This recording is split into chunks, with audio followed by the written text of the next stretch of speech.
দর্শক, এই মুহূর্তে নির্বাচন কমিশন ভবনে আছেন সহকর্মী আবু সাইদ অপু। আমরা এখন যুক্ত হচ্ছি তার সাথে।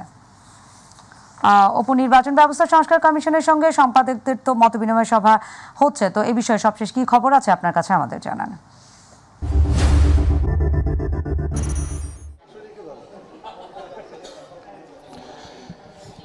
নাদিয়া, আপনাকে ধন্যবাদ। আপনার মাধ্যমে আমি দর্শকদেরকে জানাতে চাই যে ধারাবাহিক কর্মসূচির অংশ হিসাবে নির্বাচন ব্যবস্থাপনা যে সংস্কার কমিশন রয়েছে, সেই কমিশন কিন্তু প্রথমে গণমাধ্যমের সাথে বৈঠক করার পরে এর পরে কিন্তু আসলে বিভিন্ন পত্রপত্রিকার যে সম্পাদক রয়েছেন তাদের সাথে বৈঠকে বসেছেন।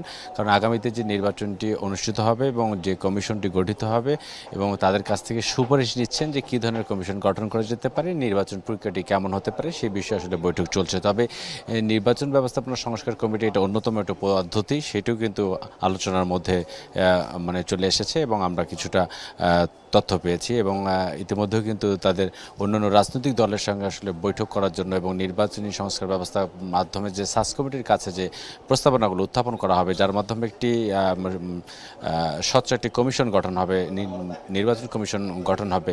আসলে তাদের ক্ষেত্রে যে ধরনের যতটুকু জানতে পেরেছি, তারা বলেছেন 2014 সালের যে রকিবউদ্দিন কমিশন, 2018 সালের হুদা কমিশন এবং 2024 সালের যে আউয়াল কমিশন, যে তিনটি নির্বাচন করেছেন সেই তিনটি নির্বাচনই ছিল প্রশ্নবিদ্ধ এবং ভোটারবিহীন একটি নির্বাচন করেছেন। কারণ তারা সম্পাদকরা মন্তব্য করেছেন যে তারা ঘুম থেকে উঠে এসে ভোটের সংখ্যা বাড়িয়ে দিয়ে তৎকালীন সরকারকে আসলে 3বারের মতো ক্ষমতায় বসেছেন। তাদেরকে আসলে এই সংলাপের আহ্বান, তাদেরকে নিয়ে এসে সংলাপের আহ্বান জানিয়েছেন যে তারা কীভাবে এই নির্বাচনটি সম্পন্ন করছেন, তাহলে প্রকৃত অর্থটা বের আসবে এবং তাহলে একটি শক্তিশালী কমিটি নির্বাচন কমিশন গঠন হবে, সে বিষয়টি জানিয়েছেন। অর্থাৎ সবকিছু ছাপিয়ে সকলের প্রত্যাশা একটাই, যারা আসলে কমিটিতে বসেছেন এবং সংস্কার কমিটির সবাই এখানে উপস্থিত রয়েছেন এবং সম্পাদকদের অধিকাংশ এখানে উপস্থিত রয়েছেন, সবারই প্রত্যাশা একটাই, আগামীতে যেন একটি অবাধ, সুষ্ঠু, নিরপেক্ষ নির্বাচন হয় এবং এমন একটি কমিশন গঠন হয় যে কমিশনের বিরুদ্ধে কারো কোনো ধরনের কোনো মন্তব্য, কোনো প্রতিক্রিয়া বা